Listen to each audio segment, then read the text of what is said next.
it looked bleak after Friday, but the Cubs come back and take 2 of 3 from the rival Brewers. Happy Monday. Let's go.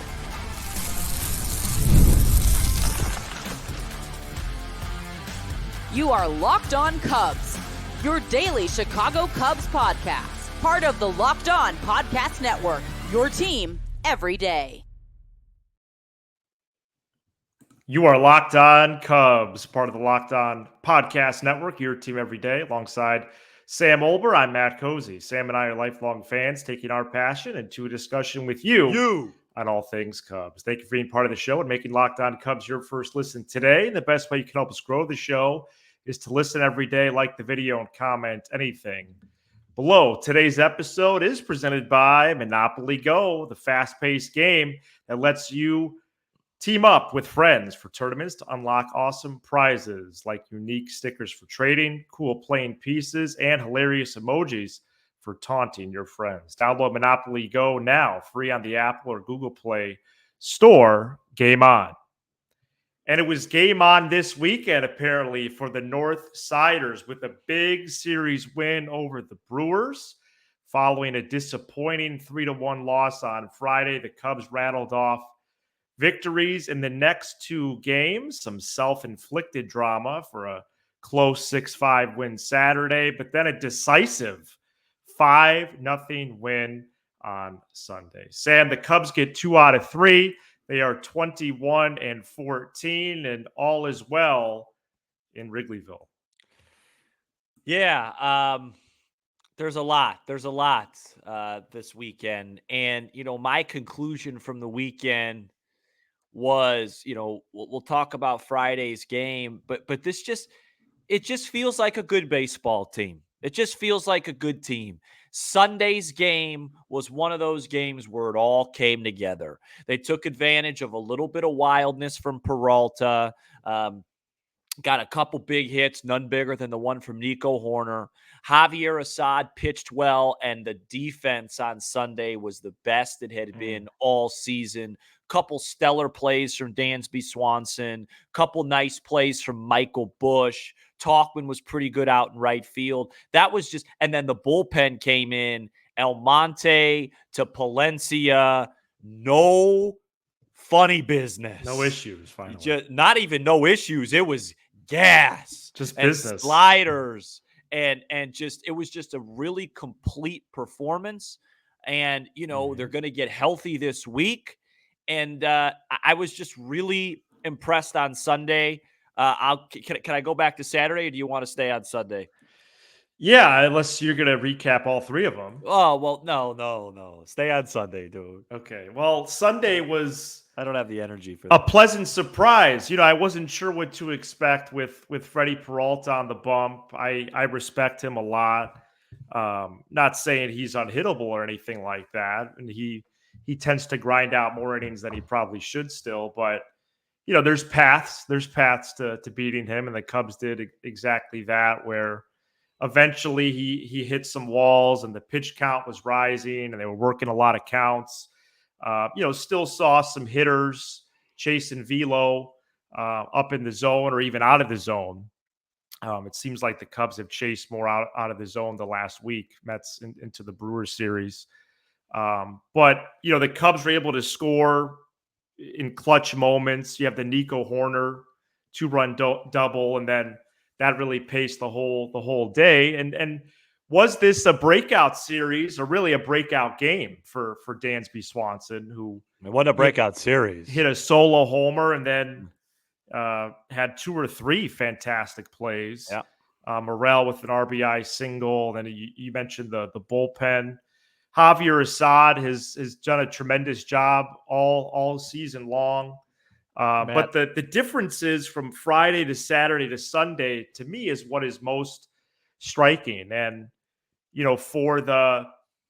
as we're going to get into the Friday recap, they really have blown 6 games, and that's a lot. That's almost half of their total losses.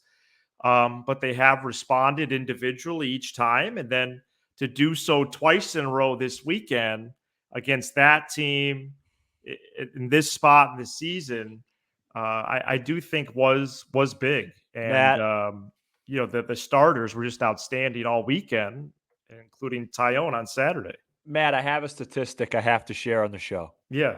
It's about Javier Assad. Oh, that's right. This is credit to Tyler, I believe Tyler Kading on X. I don't want to take it from him. He posted this. Starting pitchers that have thrown more innings than Javier Assad with a lower ERA since 1950 than Javier Assad. So that means, think about it like this. If Assad were to throw 5 more innings next game and give up 5 runs, he wouldn't be on the statistics. So it's definitely has some randomness to it. But just for a second. Since 1950, guys that have established more innings with a lower ERA than Javier Assad. Jacob deGrom. Go ahead. This is for a career. This is for a career. Wow. Jacob deGrom, Clayton Kershaw, Hoyt Wilhelm, Jose Jeez. Fernandez, and Jeffrey Springs on the Tampa Bay Rays. That's the list. Wow, that is a funny list. What? There's a lot of randomness there, but it's good. Yeah, it's crazy what he's done. Really, since I've always backdated since August, but really, I think it was probably June of last year. I don't know how I can't even describe that to me. I mean, he has been literally one of the best pitchers in baseball since where you've backdated it. And I was obviously the last one to jump on the bandwagon. I'll be the first to admit it because, like, even today, 4 walks, few hits, there's base runners everywhere, diving catches, but you can't argue it happens every game. He figures it out. Mm-hmm. I tweeted out Imanaga, Assad, and Tyone, and I put in quotes triple-handedly because the expression single-handedly have triple-handedly kept the Cubs where they're supposed to be during this time. Well, the starters this weekend did not allow a run. I mean, yeah, Wisniewski pitched really well as well, but those 3 guys consistently, I think, what has it been, 3 or 4 for JMO, and then the whole year for Assad and Imanaga. Right. Those guys, and it just shows you how baseball is such an odd game because going into the season, what was the talk? They don't have enough starting pitching. The bullpen might be pretty good. The offense should be pretty good. And then Steele goes down. Now, where are they going to get starts from? And Assad, Wisniewski, Brown at times, and then, of course, Tyone and Imanaga, they haven't thrown a ton of innings, but they've been the most reliable piece to this team so far. And guess what? It will flip. It will flip. That's how baseball goes. In June, July, maybe those guys start to struggle, but then all of a sudden, Happ and Dansby are leaving the yard on a regular basis, and you have Bellinger and Suzuki back. It just flips. You have to ride the wave and go off each other, but I think this is a good gosh darn baseball team. Yeah, no, I think so too. Let's go to Saturday. Even despite all the flaws. And yeah, Jameson Tyone did make his 4th start already, Sam. And he was lights out for a 4th straight time. He went 6 scoreless, ERA down to 1.13. Cubs did lead 5-0. Horner, Morel, Wisdom all homered in this game. But Keegan Thompson allowed 4 runs as the Brewers climbed back to 5-4. Cubs did post an insurance tally, so it was 6-4. Mark Leiter Jr. somewhere in there went 2 scoreless. His ERA, he was the key, now down to 0.59 and 15 1/3. And Hector Neris allowed a run on 2 hits and a walk in the 9th, but did survive. This was a close one, Sam, that didn't have to be. You felt good after the first couple innings, even though they did leave some dudes on base. What are your takeaways from Saturday? First of all, my number one takeaway was that I had an absolute blast at my Saturdays with Sam watch along. Yes. We had a little bit of Wi-Fi issues early, but it was awesome. The audience was great. Good, clean, fun, good debate. It was great. So shout out to everybody that joined me on that. I'm now +6 on the campaign, but then when I leave, it gets a little dicey. And Keegan Thompson came in, and I believe, what was he, about a 6 on our 1 to 10 circle of trust going into Friday? He probably dropped to about a 3 or 4 after that effort. I think he might be cooked. Yeah, well, okay. Because that's 2 in a row now. He's been really bad. Yeah, well, if he has one more, he'll be hanging out with some of your Iowa buddies. But if he, it felt like the Cubs left an opportunity to end this game in the first with a bunch of walks. It was a really good, just a phenomenal weekend from Christopher Morel. I mean, you Yeah, it just was. you really get to see how helpful it is when one of your big bashers starts to hit. It just makes it easier. He's hitting home runs. He was amazing. And then Wisdom, I thought, even though he had a really bad at bat in the first inning of that game and probably should have been called out on a strike 3 on the big hit late that he had, I thought his at bats, and to be fair to Wisdom, I think his at bats overall this year have been a little bit better, a little less swing and miss. So it's something to keep an eye on because I was surprised he got the start at DH on Sunday versus Peralta. That's pretty rare for him. Yeah, I think he might be the regular DH until people come back. So I thought that was good. And, Nervous Neris, shout out Sylvie on ESPN 1000's giving him that name. Nervous Neris came in, and boy, was it nerve wracking. And they were able to, that was one of those can't lose games. You can't lose that after Friday. And they were able to figure it out. I thought the MVP of the game was Mark Leiter Jr. When things were looking really bad, he just came in, cleaned up everybody's mess again. Yes, appearance number 16 for him. And on Friday, Hayden Wisniewski pitched maybe the best game of his career. Yep. 6 1/3 against the division rival, only 3 hits and 2 walks. He struck out 8.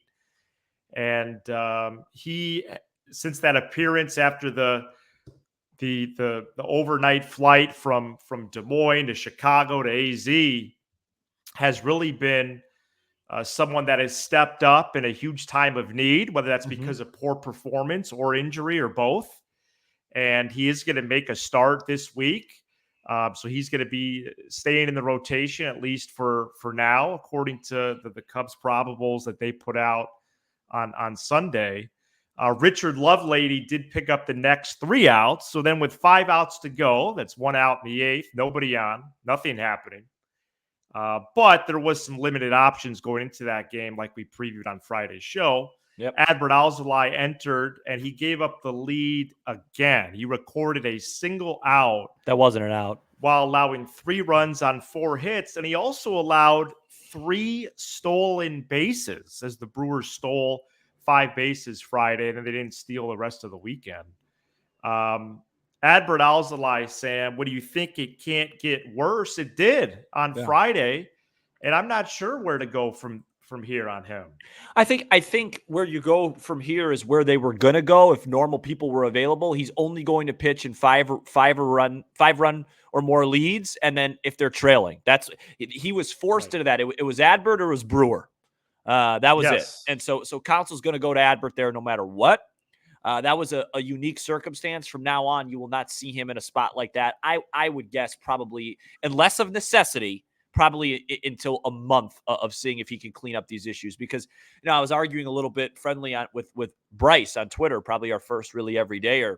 Yeah. And he was saying, hey, 5-0 game on a Sunday going for the series win. Why not bring Adbert in to get his confidence in?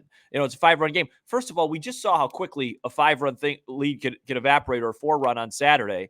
Secondly, it's not a confidence thing. It's something's not right there. The ball continues 1-2 counts, 2-2 counts, spinners over the heart of the plate, pitch over the execution. heart of the plate. Yeah, it's just not there. It's not.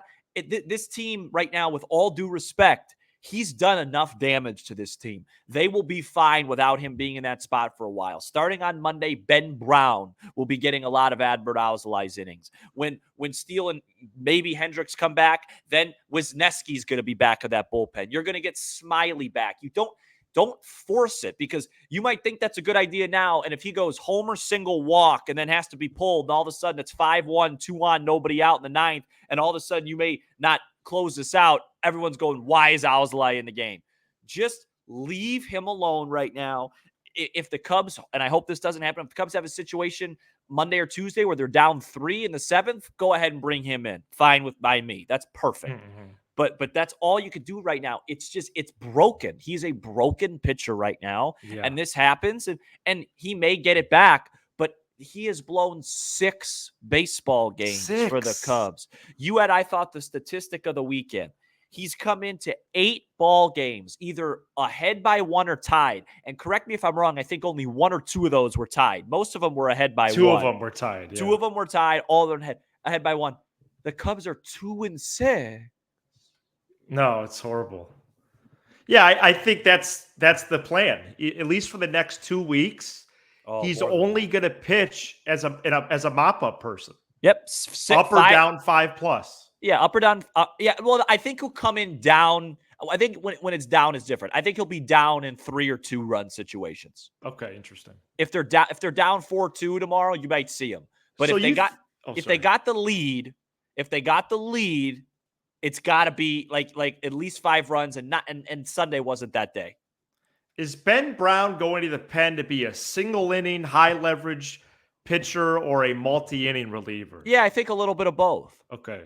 I think a little bit of both. Maybe early on, a little bit more bulk because, you're not fully healthy. Like, I don't think you're going to expect Steele to throw 85, 90 pitches on Monday. No. So, maybe he goes with them. But I think he's going to transition to being a really hard throwing, solid, like 2 inning guy, twice a week or 2.5 inning guy, whatever it is. Right.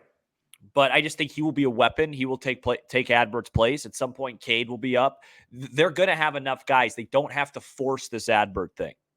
They really don't. And I do wonder if there's an outside chance that Ben Brown makes one more start before Hendricks returns, most likely. But there is an off day this week, so they would be less inclined for a 6-man rotation. And Brown seems the ideal person to back up Steele Monday, and almost like a piggyback scenario. But then I thought I heard that Brown pitched a side session Sunday, which means he would be in gym shoes Monday. Oh, So we'll see what the Cubs are thinking with that. Coming up next, we do have a lot of encouraging injury updates. First with Steele, but then with Bellinger, Suzuki, and we'll even have a couple notes on Hendricks and Smiley. Stay tuned. Today's episode is brought to you by LinkedIn. Are you struggling to close deals? Selling is tougher than ever. That's why we want to tell you about LinkedIn Sales Navigator. LinkedIn Sales Navigator is a sales intelligence platform that helps professionals effectively prospect and engage high-value customers, drive higher revenue, and increase sales performance. Fueled by LinkedIn's 1 billion member platform, Sales Navigator gives you the most up-to-date first-party data, enabling you to unlock conversations with the people that matter. Right now, you can try LinkedIn Sales Navigator and get a 60-day free trial at linkedin.com/lockedon. That's a free 60-day trial to try LinkedIn Sales Navigator. Just go to linkedin.com/lockedon to get started and help you sell like a superstar today. This episode is also brought to you by Monopoly Go. We've all been there, either as a player or a fan. It's halftime and the scoreboard is not looking good for the baseball team up north. You're feeling low, not sure you or your team can pull out a win. That's when you dig deep, lift your head up, and say to yourself, time to get back in the game, pull off some bank heists, and take as much of my friend's money as I possibly can. That's right. The smash hit mobile game Monopoly Go lets you compete with your friends to get the most riches and the biggest empire. It's the Monopoly you love, but on your phone anytime with tons of new twists, including leaderboards to compare your progress to your buddies. There's so much to do. Play on countless dynamic Monopoly boards. Make your friends bankrupt by smashing their landmarks with a wrecking ball and charge other players rent for your iconic properties. You can even work with your friends to crack open community chests and in tournaments to get extra rewards and climb the leaderboard. So get back out there, put on your game face, and download Monopoly Go. Now free on the Apple or Google Play Store. Cubs play the Padres at 6:40 p.m. Central Monday, and you can hear every pitch of the Cubs hometown broadcast on SiriusXM by searching Cubs on the SXM app. Justin Steele is going to be back for that one. He is slated to pitch on Monday, and manager Craig Counsell said Saturday that Cody Bellinger and Seiya Suzuki might join the return party as well, possibly as soon as this week. Bellinger and Suzuki continue to progress and went through another on-field workout before Sunday's game, throwing, hitting, and running the bases. Counsell did note that Suzuki might play 2 to 3 games at a minor league affiliate, while Bellinger might not. Sam, the Cubs' arguably 3 best players might be back in the next 7 days. Yeah, it was really, to me, out of the 3, that's the most encouraging would be Seiya. Seeing him run the bases today, take some swings. that oblique injury. I mean, the rib injury too, but it feels like with Bellinger, that's just more of a pain tolerance thing. There's no re-aggravation that you're worried about there, right? It's a bone. Whereas Seiya with the oblique, you just really want him to be fully healthy. And so, I think having him go on rehab assignments is a really good idea.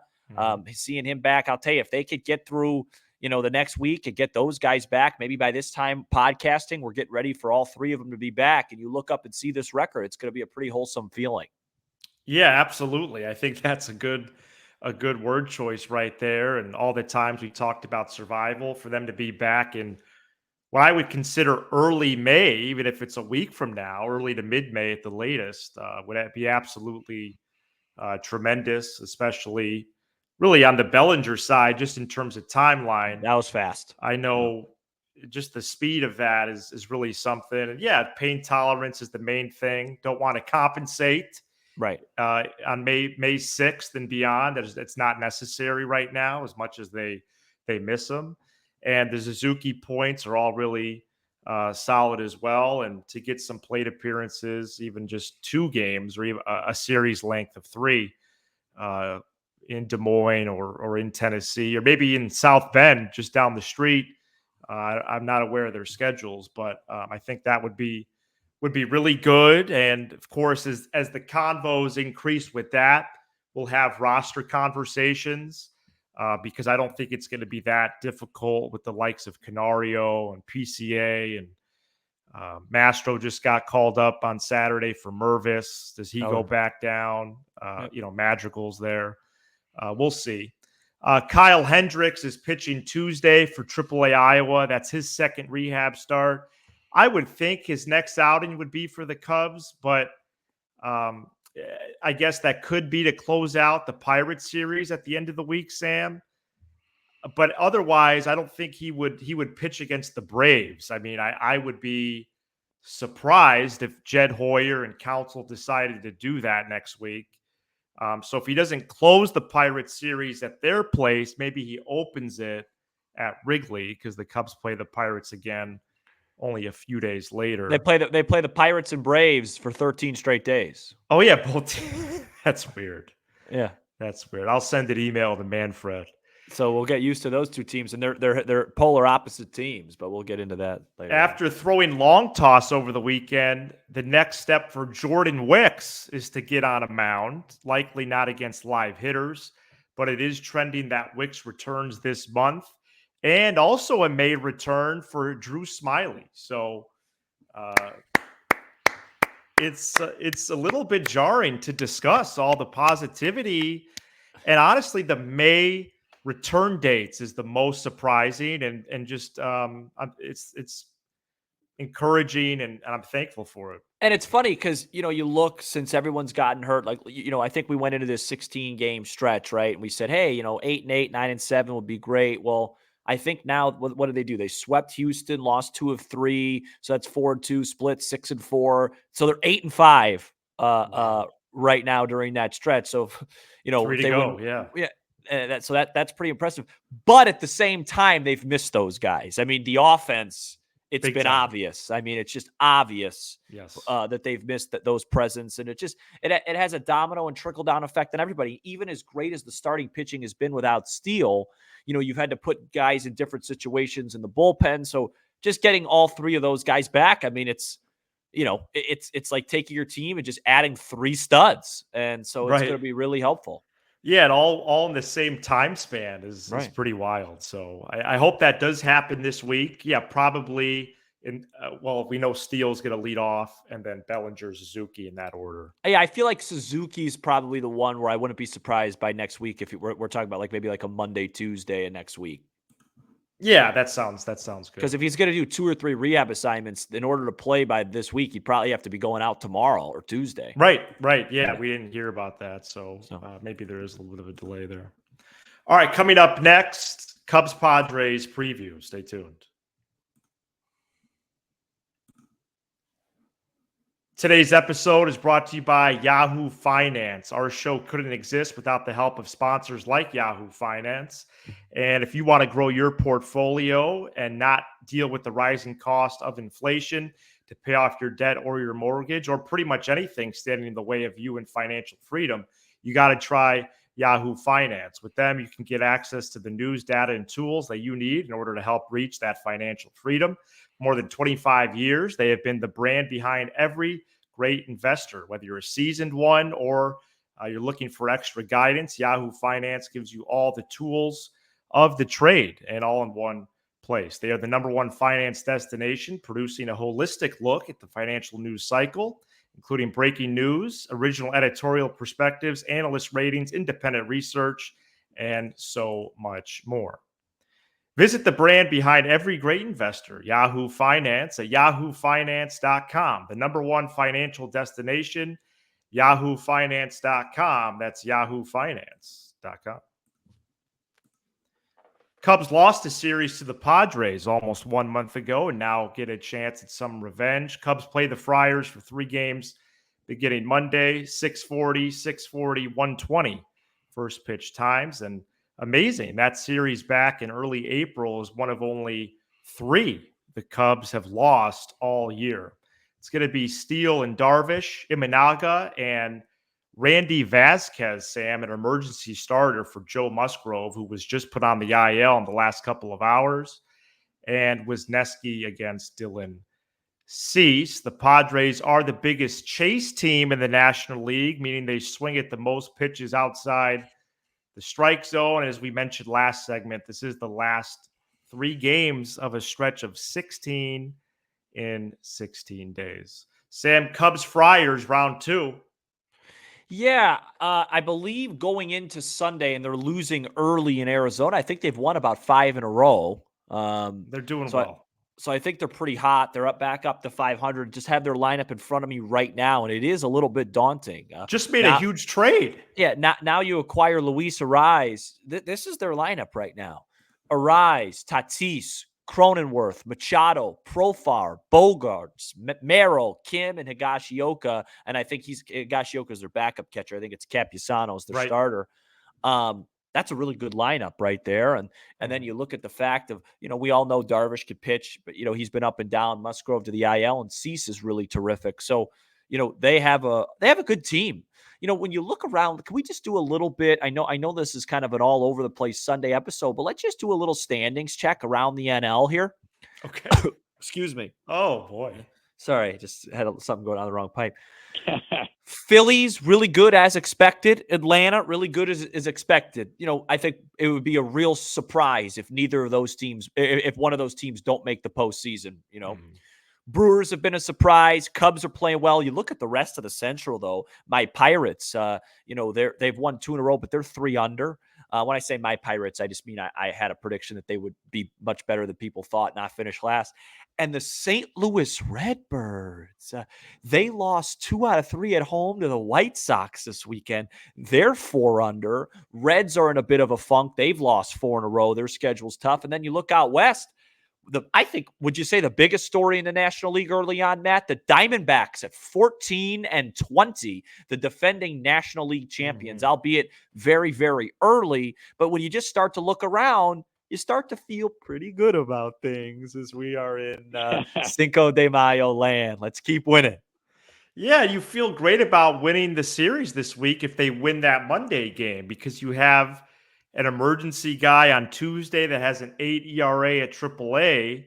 So if you beat Darvish Monday, you could win the series Tuesday, less on your plate in the Wednesday getaway game with the quicker turnaround. So hopefully they can continue their winning ways Monday and have another winning streak. If that would be 3 in a row, and go from there. How about? And it could be a great week. And how about Javier Assad? I didn't realize when I woke up today. Sunday's actually Cinco de Mayo, the first-born Mexican-born pitcher to pitch for the Cubs on Cinco de Mayo. And that's pretty cool. And he got the win. And it is May 5th, and this team is tied for first place technically with the Milwaukee Brewers. Yeah, and I say this week after both Monday and Tuesday night, Sam, we hit up the live juncture. Yeah, we're gonna go live, and then we're gonna move to Pittsburgh. I'm gonna go to Pittsburgh. You're gonna go to Atlanta, and we're just gonna take in all those games, because for the next 6 weeks we play the Braves and Pirates. So. I'm not going anywhere for a few more weeks. So. All right. Well, great series win. Fun to recap that here on a Monday. Thank you so much for checking out this edition of Locked On Cubs. You give us 20 to 30 minutes. We'll give you all things Cubs with a laugh or two along the way. Be sure to hit subscribe on YouTube, smash the like button for the algorithm, and leave a 5-star review on Apple, Spotify, and everywhere you get your podcasts. And if you want more Matt and Sam, consider supporting us by subscribing to our Unlocked podcast. The link to subscribe is in this episode description. He's Sam Olber. I'm Matt Cozy. This is Locked On Cubs. There is momentum happening here.